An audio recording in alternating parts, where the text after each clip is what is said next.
Hey guys, welcome back. My name is Larry if you're new to the channel. I'm here with a buddy of mine, Brian, with Off-Grid Backcountry Adventures. What's up, everybody? And we're heading to go check out some petroglyphs, right? Yeah, and then also a couple different ruin sites. It's from a tribe called the Prescott culture. It's really cool to go check out this. We got like a petroglyph wall. It's about 200 yards long and 3 stories tall.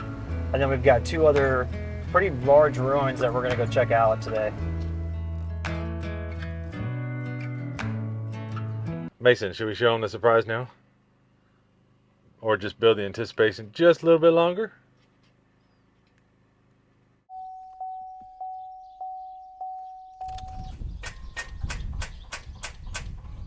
Pulling back these branches here, you can see just how much there is.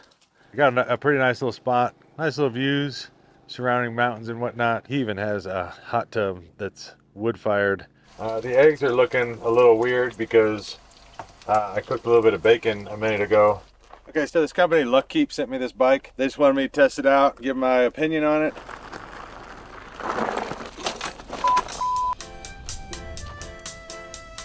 Just ate shit right there.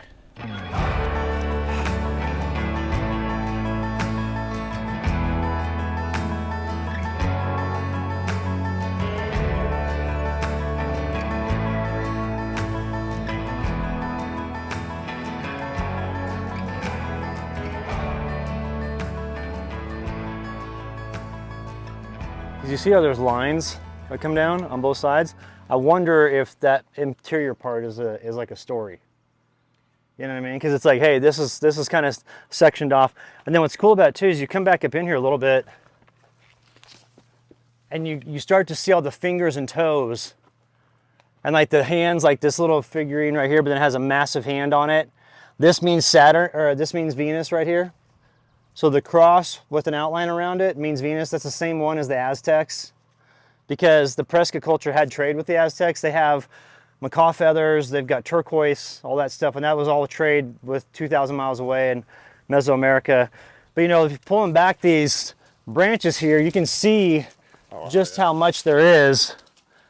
And it covers everything. Huh. And this is all over the place back in here. And what's cool about it is since this was private land for so long, and now state land, and no one knows about it, there's 0 graffiti on these. No one's etched anything in them. Oh, by the way, we got Craig and Heidi here again. They're the ones in the Jeep. Now we're getting into like the ant-like, kind of human ant-like stuff, kind of things that make you go, huh? This stuff up here is kind of interesting. It's 4 fingers, 4-fingered humanoid things, and then also to the one that looks like it's got like kind of an ant-like one. So that's kind of interesting. And then around the corner here, there's other ones too, and same thing. It's only 4 fingers, and there's a really old petroglyph underneath here. But like, see, this one's like 4 fingers. I always kind of wonder what that means. But you see here, really faintly, it looks like kind of almost like DNA, like a chromosome, with the bars on the side, and then you can see like a one there, one there, one there, one there. That's a super old petroglyph, and there's even ones over it. So that one is really old compared to the other ones, because this is, you know, you can tell how much it weathers by the aging there. Wow, that's pretty incredible.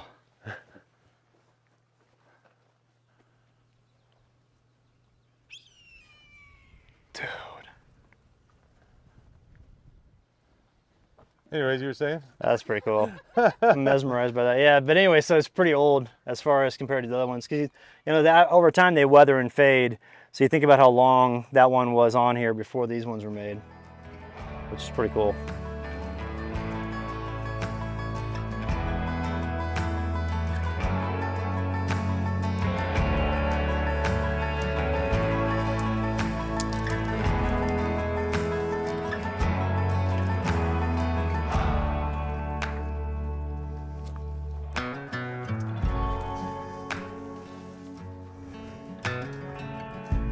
Whew.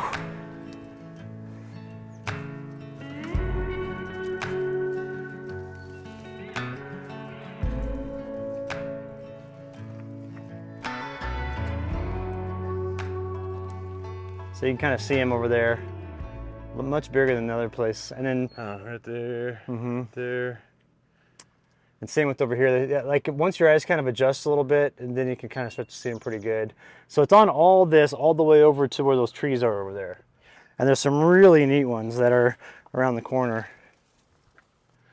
Now it's obvious this rock broke off because there's petroglyphs way in there and they're real deep. You see how these lines are super deep right here? They go time and time again over to create these massively deep lines. Then it looks like this, like a silhouette of a woman over here, kind of, on this one. These really deep lines over in Sedona, they analyzed them and determined that the deep lines like this, they were all exactly the same depth. There was 3 lines in a row, and they were from 9,000 BC. So there is a possibility that this could be really old, as opposed to other stuff, because it looks different, you know, than other stuff. You can tell that what was done here is completely different than everything else that's out there, because other stuff is just scratching, where this is like really deep, smooth lines. So I find that to be really interesting over here. And if you look back in here, it goes all the way back on this wall, which tells me that this broke off and covered it, because there's stuff on the bottom side of this too. So this one could have actually been standing up back over there and fallen over. It could have been a whole wall here. Oh yeah. Because you can see how there's a petroglyph up there. And it's cut off. Yeah, it's just broken in two. So we're back here at Brian's property. You can kind of see where I'm camped up back here. We got a pretty nice little spot, nice little views, surrounding mountains and whatnot. So what's cool about Brian's setup is he's like totally off the grid. So I don't think he has a well, so he has to bring water in, but he is running off complete solar only, and he does have a gas generator if there's a bunch of rainy days, but it would just be nice to live off grid, cheap. All you got to worry about is property tax every year and just the actual maintenance of your area. Ultimately, that's kind of my goal one day in the future, is to buy property and do something similar to this. But that day just hasn't come yet. Someday, maybe, hopefully. So over here we got his main like place of living. It's a really just awesome like Yellowstone camper that he built a structure to go over. It's got his solar panels out here. He even has a hot tub that's wood fired. Like you build a fire here and it heats up some coils and then heats up the water in the hot tub. Unfortunately right now we're under a fire restriction, so we can't have that going, but that would be really cool to see. So he's got a spot here where he's got gardens started. I believe he's taken that structure out to put like a storage container. And then we just got Craig and Heidi over there. There's Craig waving, and that's where they're kind of camped out at.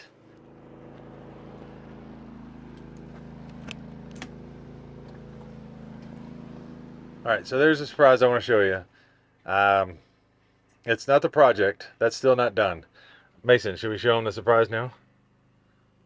Or just build the anticipation just a little bit longer? He says, I don't care. All right. This is the newest addition to the family. Huh. Little puppy. Does not have a name yet. He's a little boy puppy. He's just turned 9 weeks old. And he has just been such a full little ball of energy. And I think Mason enjoys having some company, huh? Other than just old boring dad to talk to. Huh. So if anybody has any name ideas, drop a comment down below. I like people type names, but I'm open to whatever. I haven't really figured anything out yet. I was thinking about Marty, like Marty McFly off of Back to the Future, but I've been trying to call him that for the last week. I'm just not feeling it, so I think I need to figure out a different name.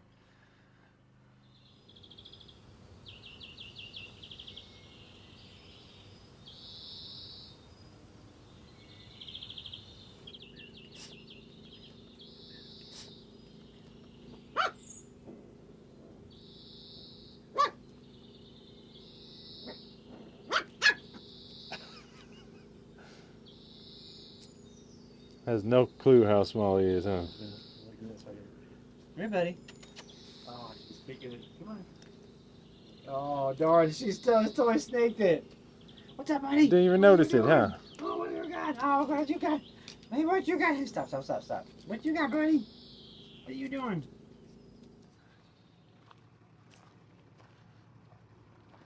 You guys about ready to go get dinner?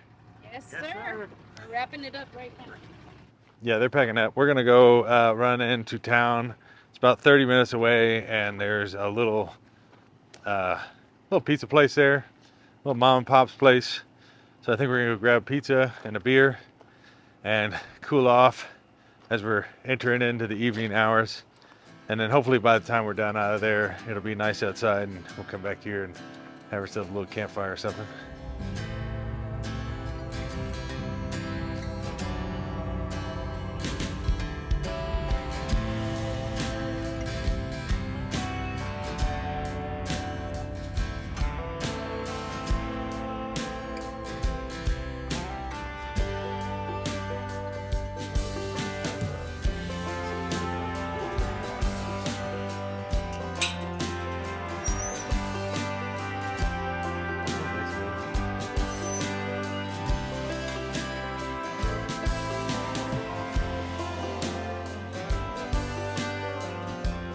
All right, so the pizza finally came. I have a white sauce pizza.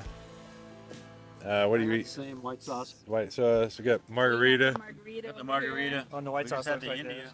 Oh, here you Oh, want to yeah. show the India. Oh, Yeah. You gotta see the India. Got the India pizza right here. That's got Marcella sauce. I mean, all sorts. I don't even know what's all on that thing, Well, the but crazy thing is that that's in a global pizza competition right now. Made 2 cuts, so it could be. yeah, so it could win a global pizza competition. So we're just back here, back at Brian's place, enjoying a fire. What was that restaurant even called? I didn't even see a name of it. It's called the Pizza Joint. It's in Seligman. It's in the Stagecoach Motel. Yeah, it's a cool place, and they got a full bar and all that stuff. It gets kind of rowdy on Friday nights in the wintertime because they have karaoke in the winter, so all the locals come in. Oh, well, shoot, yeah, if they have Yeah. karaoke, I'm definitely coming back in the Definitely fun in the wintertime. wintertime.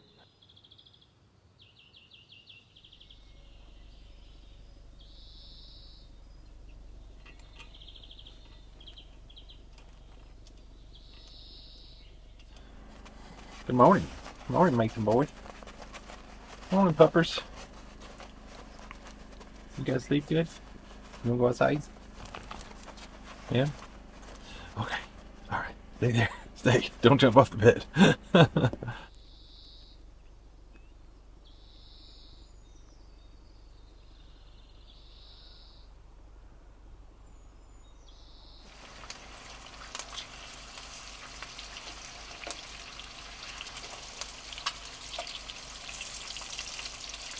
I got some eggs cooking this morning. Got some coffee warming up.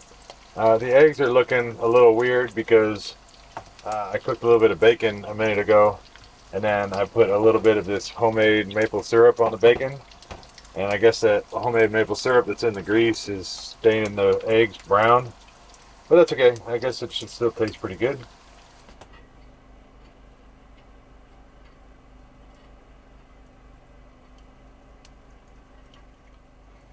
I'll tell you what, cooking the bacon with that maple syrup is so good. Unfortunately, it makes a huge mess. It ruins the pan. It's just a pain to clean. So I don't do it that often, but this homemade maple syrup came from a friend of mine, Ben, which thank you very much, Ben, if you're watching it, but it's just so good.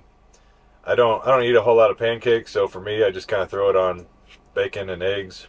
Kind of makes it taste like a McGriddle a little bit or something. I don't know. It does make the eggs look a little funky, but they sure taste good. It's been a nice, just a little getaway here, hanging out at Brian's place. I mean, don't get me wrong, I love just camping out in the forest, but I don't know, it's just kind of cool to see what somebody did with their property and just turned it into a little homestead area where they're just totally off the grid. And um, it's kind of my goal one day to maybe build a little tiny house or something and just put it out on some land somewhere and live off the grid. So I'm not stuck paying high power bills and water bills and property taxes. And I mean, I'll still have to pay property tax, but not as much, obviously. So Craig and Heidi had to leave yesterday after we had pizza. I don't think I really mentioned that on the camera, but that's why they took their camper there with them, because they had to leave. And I just stayed one more night, just because I got here so late the first night. I had some truck issues. One of my batteries on my truck malfunctioned or something, and it was leaking battery acid everywhere. And the only way I noticed was my truck kept smelling like rotten eggs on the inside, and I couldn't figure out what it was. And then I just happened to pop the hood, and I saw battery acid everywhere, and it just smelled like a sewage dump under there. And then also my battery died.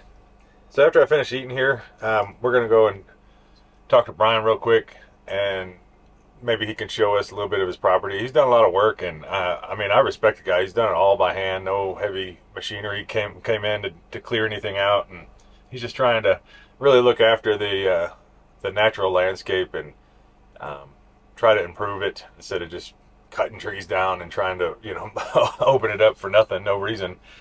It's just cool to see the progress, and I'm looking forward to seeing what it'll look like in a couple of years too. But yeah, we're gonna check that out here right now for you guys, actually. Yeah, my goal though is to turn this lower meadow into kind of somewhat of like a, I don't know if you want to call it a wetland, but just trap a bunch of the water in the lower valley here, slow it down, and just see how much I can get to absorb into the ground to really make it like a more of a moisture rich environment, you know, for the plants that are in there. So here's all my check dams that I'm starting to build. Dang. Yeah. This one was the big one, but I got to do a lot more work to this one because it's not really holding the sediment back like I want. It's doing it a little bit through here, but I need to come in and really button it up and put a lot more debris down in here, because like if we go on over on this side, there's one that was amazing. It filled up in a day. So these channels right here, this channel used to be a lot deeper, but this is all the sediment that's getting held back from the check dams and from the trees that you put in there. And what my goal is to raise these erosion ditches up to where they're level with the rest of the ground, so the water just spreads out everywhere and soaks in everywhere. So these are new. All these rock check dams are new. That I put them in just this past 2 weeks time. And if you look, especially this one right here, this one is almost 100% flat with the land, and it's a big V channel. That's how it started out, and that's in one rain it did this. It held all this sediment back. And if you look underneath here and put your hand down here, this is still real wet. Yeah. Right here, and it hasn't rained here for 4 days now. But you can see the elevation drop here, from here to there. This is how much has like held back. And this is really promising, because what this is doing right now is like all that water soaked into the ground, and it's going to store in there. And like if you look at like the way swales work, you know, year one will have like, if you have the swale, the ground like this, you'll have like this much groundwater. Year two will be like this, and then year three is huge. And so by year three, you really start to see, you know, good results. So I'm excited to see what's going to happen here. I think that all this area is going to get a lot more green. A lot of this tall grass is going to get even taller along the creek here, the seasonal creek that comes through.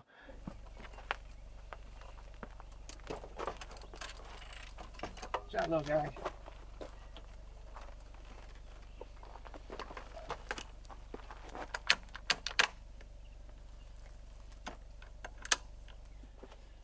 All right, so this company Luckeep sent me this Luckeep X1 Pro folding commuter e-bike, and it's pretty cool. It's actually advertised as like the longest range e-bike on the market, so it goes up to 120 miles, and yeah, it folds down. You can see it obviously can fit in the back of a truck, and it goes 120 miles because it has two batteries. It has a battery up here and one back here, and that gives you the long range. It has a 750 watt rear hub motor, and your typical stuff you find on e-bikes, like the front fork suspension, folding pedals. At least on foldable e-bikes, you get folding pedals. You got Shimano gearing. You got hydraulic brakes, pedal assist 1 through 5. Just all your stuff you'd want to have on an e-bike, and it rides pretty good. So I mean, I love the fact that it has these like brown wall tires. And just this alloy frame just makes it, I don't know, I think it looks cool, especially with this brown leather seat and handlebars, and I don't know. Anyways, I'm gonna take it for a little ride this morning and see how it does on some of these hills back here.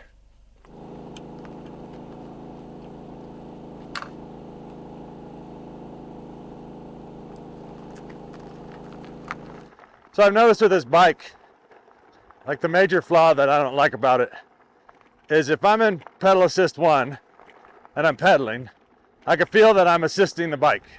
I mean, it's pedal assistance. So it's supposed to give you some power, and then you're supposed to help with the bike moving forward, and then that gets you that longer range. And that's what's good about it. Plus you get a little exercise, and as soon as you turn it to pedal assist 2, and I could go up to the highest gear and I'm pedaling, but the bike is going faster than I could pedal, at least pedal comfortably. So then you're not even assisting the bike anymore. And forget about it if you're in pedal assist 3. I mean, you're just flat out ghost pedaling. So I'm turning my pedals, but there's no resistance whatsoever, which means it's just going to kill your range. And I don't know, you're not getting any exercise. I contacted them, and they told me they opted to get a different type of I don't know what they call it. I'll read you the email here. Now we'll go up this hill. I'll lower the gear all the way down a little bit, make it easier. I'm on pedal assist 2 and second gear, so I mean it's really, I'm turning my feet a lot to go forward. And the bike's already struggling right now. I'll turn it up. Pedal assist 4, 5, I'll do pedal assist 5, as high as it'll go. And I'm on the lowest possible gear. And it's just barely making it up this hill. I feel like it's almost all me pushing up this hill.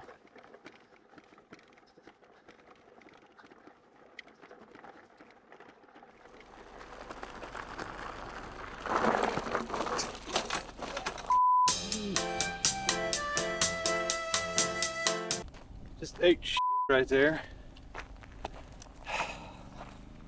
Okay, let me read you this email. I did email them asking them about this pedal assist issue, and they wrote right back, which is good, but it says, regarding the pedal assist issue you mentioned, it's possible that the other e-bikes you have ridden in the past have used torque sensor systems. The name suggests, or as the name suggests, a torque sensor system adjusts the bike speed based on how hard the rider pedals, providing a more natural riding experience. Bikes with torque sensor systems tend to be more expensive due to the higher cost of the technology.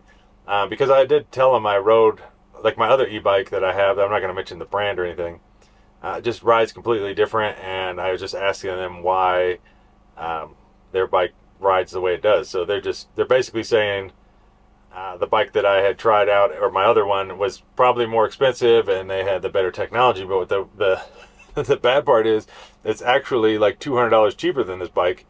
So it was a cheaper bike, and yet still had the better technology apparently. It says, on the other hand, the X1 Pro, this bike, uses speed sensors, or a speed sensor, which adjusts the bike speed based on how fast the rider pedals. This difference can result in what is often referred to as ghost pedaling, where the motor provides more thrust while the pedaling effort feels minimal. This is more common with speed sensors and is designed to offer a different kind of riding experience, often preferred for exercise rather than purely natural riding feel. I don't understand that, because if a person's exercising, you would think you'd want to get your blood pressure up, work up a little bit of a sweat, I don't know, exercise. And when you're ghost pedaling, you're not exercising. You're just riding a bike and letting it tote you around via the motor. I mean, yes, your feet are turning, but there's just absolutely no resistance to it. To me, I just feel like they should have opted for the better torque sensor. Even if it made the bike $200 more, I still feel like it would have been an altogether better bike. They probably would have been some of the top of the line bikes in that price range, because it does have such a far range. It has, I think it's 400-pound weight limit, so you can carry stuff on the back. And I mean, there's just so many cool things about that bike, but the main function of it, the pedaling, to me, just ruins the whole experience. I hate giving bad reviews, and I know I'll never get another e-bike from them again, or who knows, maybe other companies won't want to send me stuff either, because I know companies don't like negative reviews. But I'm not going to sit there and try to sell you a bike that I wouldn't buy. And for that kind of money, there's no way I would spend it knowing the way that it rides right now. I'm not suggesting anybody to buy it. But if you do want to check it out, I will put a link down below in the description to their website. and you can go check that out. I'm not making any sort of a commission off of the bike, so it's not going to help me out at all. I don't know. Anyways, I am getting ready to head out of here. It's just getting hot, and Brian's gone, so I just feel bad sitting around his property. So I'm going to get on moving on down the road, and I will see you guys next time. So appreciate you sticking around. Bye.